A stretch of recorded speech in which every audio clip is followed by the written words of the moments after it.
ডাল আর ডিম দিয়ে যে এমন দারুণ একটি রেসিপি তৈরি হবে, এটা না করলে কিন্তু একেবারেই জানতে পারবেন না। এই রেসিপিটা ভাত কিংবা রুটি দুটোর সাথেই অসাধারণ একটি কম্বিনেশন বলতে পারেন। মাছ মাংস খেতে না চাইলে একবার এই রেসিপিটি বানিয়ে খান, অসাধারণ লাগবে, আমি কথা দিচ্ছি। নমস্কার, মায়ের রান্না অ্যান্ড ব্লগ চ্যানেলে আপনাদের সকলকে জানাই অনেক স্বাগত। আমি আজকে তৈরি করে দেখাবো ডাল ডিমের কোপ্তা কারি। এই রেসিপিটা জানতে হলে কিন্তু সম্পূর্ণ ভিডিওটা দেখতে হবে। তো চলুন আর বেশি কথা না বলে ঝটপট রেসিপিটি শুরু করি। তার আগে যারা এখনও চ্যানেলটাকে সাবস্ক্রাইব করেননি তারা অবশ্যই চ্যানেলটাকে সাবস্ক্রাইব করে পাশে থাকা বেল আইকনটা ক্লিক করে রাখবেন। তো প্রথমেই আমি এখানে নিয়েছি মুসুরির ডাল। মুসুরির ডালটাকে কিন্তু আমি ওভারনাইট ভিজিয়ে রেখেছিলাম। আপনাদের কাছে যদি সময় না থাকে তাহলে আপনারা 3 থেকে 4 ঘন্টাও ভিজিয়ে রাখতে পারেন। এবার ডালটাকে একটা মিক্সিং জারের মধ্যে দিয়ে সামান্য জল দিয়ে একটা পেস্ট তৈরি করে নেব। তো দেখুন পেস্টটা কিন্তু একেবারে তৈরি হয়ে গেছে। এরপরে একটা পাত্রের মধ্যে আমি একটা গ্রেটার দিয়ে ডিমগুলোকে গ্রেট করে নেব। আমি এখানে 4টে মতো ডিম নিয়েছি, আপনারা আপনাদের পরিমাণ মতো নিয়ে নেবেন। তো দেখতেই পাচ্ছেন আমি কিন্তু ডিমগুলোকে সেদ্ধ করে নিয়েছি, আর ডিমটা সেদ্ধ করে ভালো করে গ্রেট করে নিচ্ছি। তো বন্ধুরা, আমি কিন্তু ডিমটাকে গ্রেট করে নিয়েছি, আর কতটা সুন্দর হয়েছে গ্রেট করা ডিমগুলো। এরপরে আমি দিয়ে দিচ্ছি পেস্ট করে রাখা মুসুরির ডাল, তারপর দিয়ে দিচ্ছি পেঁয়াজ কুচি। এখানে একটা মিডিয়াম সাইজের পেঁয়াজ কুচি ব্যবহার করেছি। তারপর দিয়ে দিচ্ছি সামান্য পরিমাণ হলুদ গুঁড়ো, দিয়ে দিলাম লঙ্কার গুঁড়ো, এরপর দিয়ে দিচ্ছি জিরে গুঁড়ো, আর দিয়ে দেব আদা রসুনের পেস্ট 1 চামচ মতো। এরপর দিয়ে দিচ্ছি পরিমাণ মতো লবণ। এরপর ভালো করে আমি কিন্তু মেখে নিচ্ছি। তো দেখুন বন্ধুরা, কোপ্তার ডোটা কিন্তু একেবারে তৈরি। এরপর আমি সরাসরি গ্যাসে একটি কড়াই বসিয়ে দিয়েছি। কড়াইয়ের মধ্যে দিয়ে দিলাম আমি পরিমাণ মতো সর্ষের তেল। তেলটা একটু বেশি পরিমাণেই দিতে হবে, যেহেতু কোপ্তাগুলো আমি ভাজবো। আর আপনারা চাইলে এখানে রিফাইন্ড অয়েল দিয়েও করতে পারেন, আমি সর্ষের তেল দিয়েই করছি। তেলটা গরম হয়ে গেলে দিয়ে দিতে হবে এখানে কোপ্তাগুলো ভাজার জন্য। আমি এই রকম সাইজ করেছি, আপনারা চাইলে একটু ছোটও করতে পারেন কিংবা একটু বড়ও করতে পারেন। এরপরে আমি 4টে মতো করে দিয়ে দিচ্ছি, যেহেতু বেশি দিলে কিন্তু একেবারে গায়ে গায়ে লেগে যাবে, তাই আমি 4টে করে দিয়ে কিন্তু ভেজে নিচ্ছি।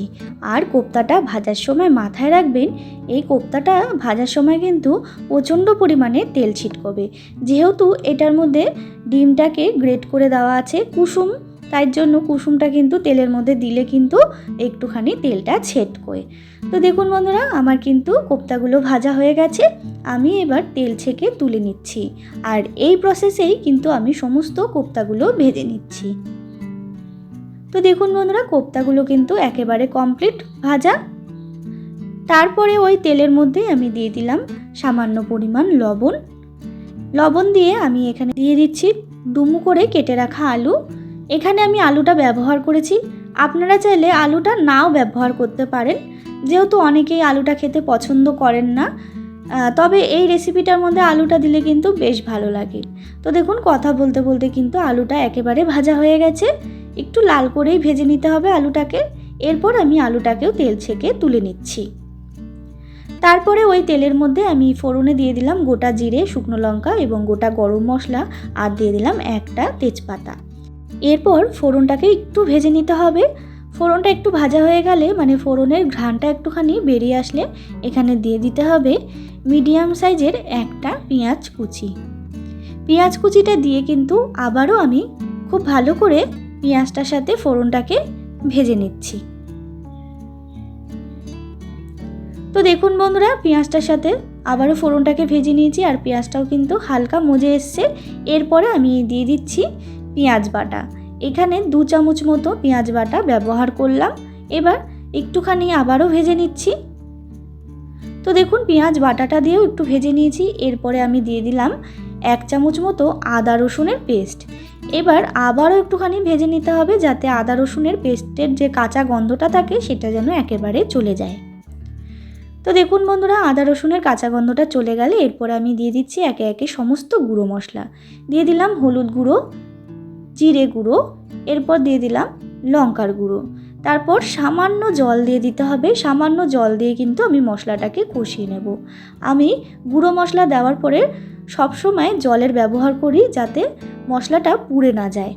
এবার ভালো করে কিন্তু কষিয়ে নিতে হবে যতক্ষণ না তেল ছেড়ে যায়। তো দেখুন বন্ধুরা, তেল ছেড়ে গেছে, মশলার থেকে খুব ভালো করে কিন্তু কষিয়ে নিয়েছি।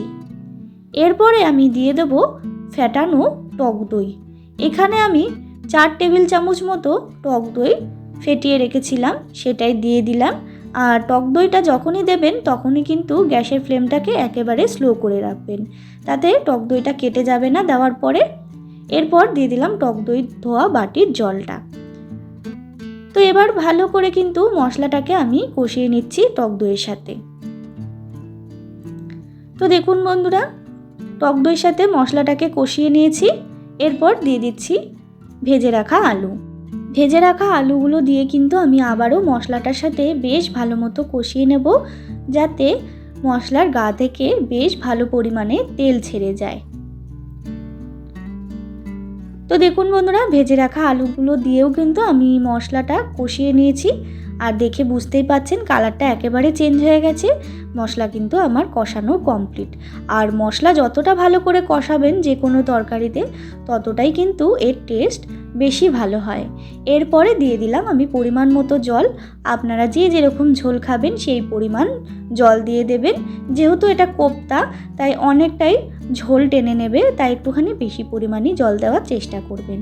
তারপর দিয়ে দিলাম 3টে মতো গোটা কাঁচা লঙ্কা, আপনারা আপনাদের পরিমাণ মতো দিয়ে দেবেন।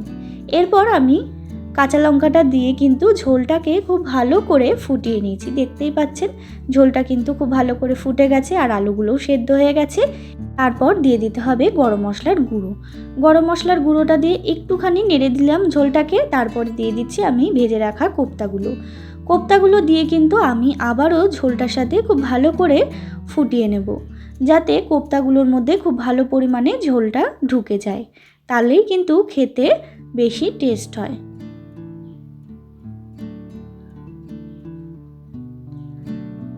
তো দেখুন বন্ধুরা, কোপ্তাগুলোর সাথে কিন্তু আমি ঝোলটাকে ফুটিয়ে নিয়েছি আর কোপ্তাগুলোর মধ্যে কিন্তু খুব ভালো পরিমাণে ঝোল ঢুকে গেছে। আমার কিন্তু রেডি এই ডাল ডিমের কোপ্তা কারি।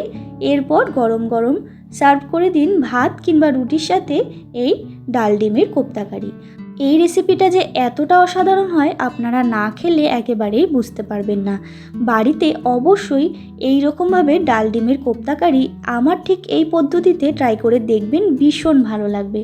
তো বন্ধুরা, আমার রেসিপিটার মধ্যে যদি কিছু ভালো লেগে থাকে তাহলে অবশ্যই একটা লাইক, কমেন্ট, শেয়ার করতে ভুলবেন না। যারা এখনও চ্যানেলটাকে সাবস্ক্রাইব করেননি তারা সাবস্ক্রাইব করবেন নিত্য নতুন ভিডিও দেখার জন্য। দেখা হবে নতুন কোনো রেসিপির সাথে। ধন্যবাদ।